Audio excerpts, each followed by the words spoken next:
Now this is a kid's hem, and kids' hems are a little bit different. A lot of them have this bit of a braid along the hem, and they will ask for, in general, leave extra length. This one asks explicitly leave extra fabric in hem. And so that translates to 3 inches instead of 2¼ So I'll do the same trick of sliding the pin through the crease there and laying it flat. Since these pants are so little, I don't need to do the gravity trick with them.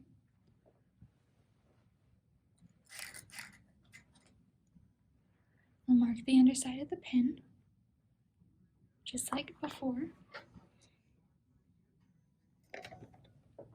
I'll take the measuring tape and I will align it with the very top of the waistband here while it's laying down flat, and I will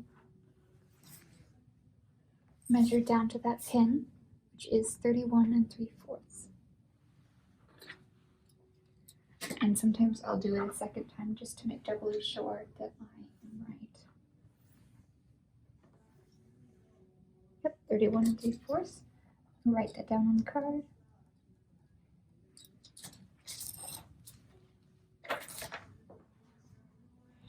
And I'm going to check and see.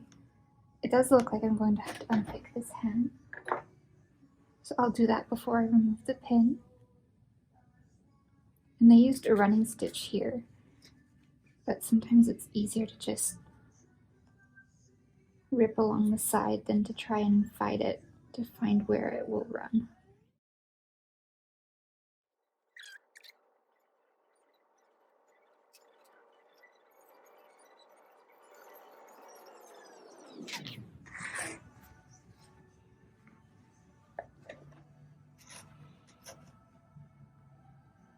And we're pretty lucky this time in that we'll be able to just scrimp by and cut right under this braid.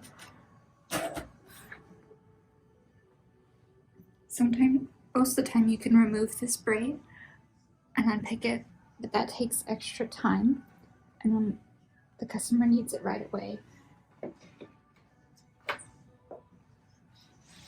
a little bit quicker to just cut it off. So I'll do the same techniques as before, lining up here along that seam, hold top and bottom, hold down, get in between the seams, the pants, excuse me, measure 3 inches down,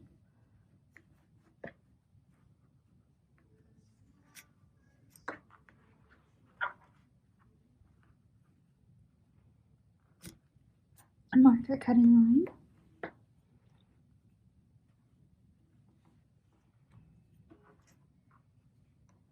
That one went a little haywire, so I'm going to remark it.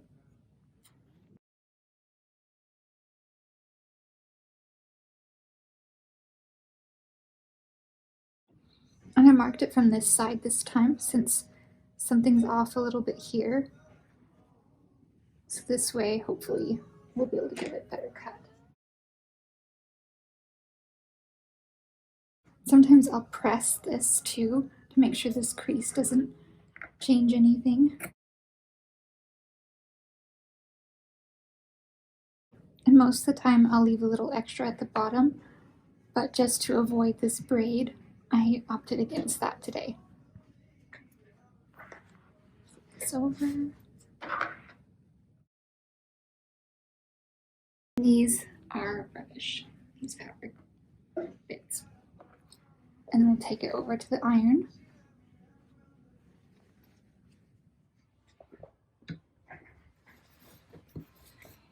Okay, I went ahead and pressed it.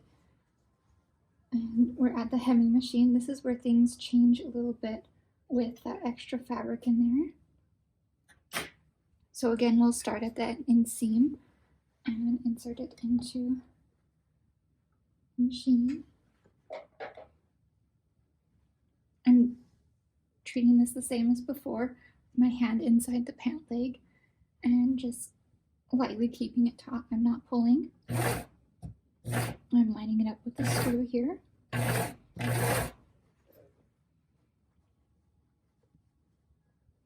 You can see how off that is.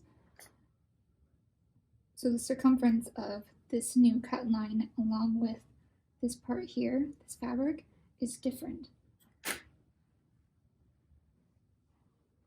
So I'm going to need to pop these a little bit more. And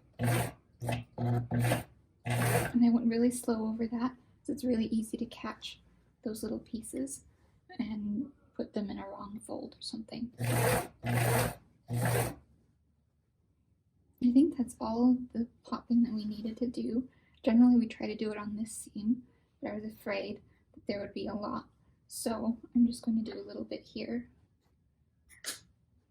But I can feel as I run my hand through the inside here that there isn't a big bubble catching that will stop at this stitch line here. So I'm just going to finish this up.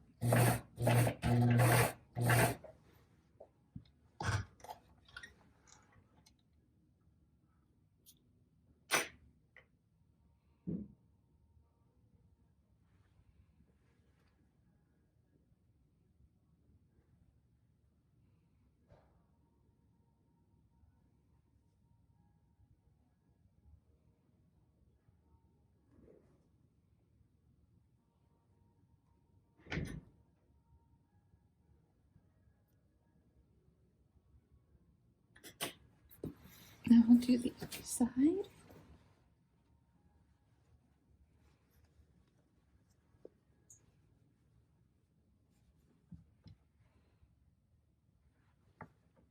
I usually start stitching on the side of this seam that's closest to me. That way I'm not catching that center seam. So if, in case I need to pop it, it's very easy to do so without unpicking any other previous work. This time I'm not popping this one.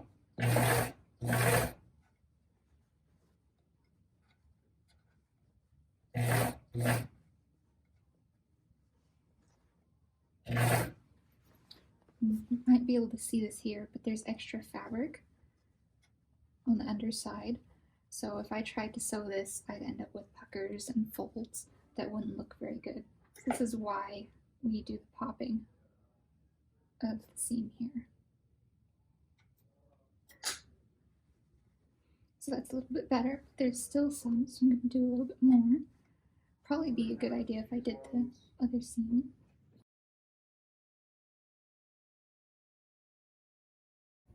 As you can see, this doesn't lay quite as flat as the first hem we did. But that's because of this vent here that we had to make it a little bit deep. But pressing will fix this. It hides a lot of things, so we'll go to that next. So pressing this hem isn't all that much different from the original. It may bubble a little bit more, and we'll see on the other one if it's different. But we'll just go ahead and press it.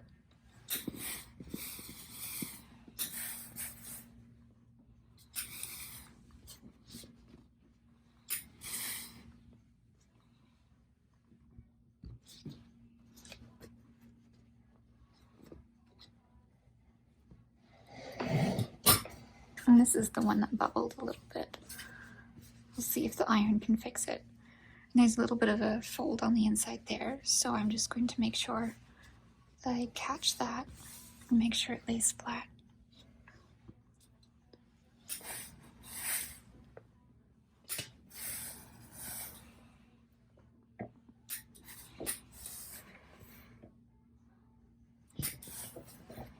Check the other side. And it's like it never bubbled at all. And this pair of pants is done.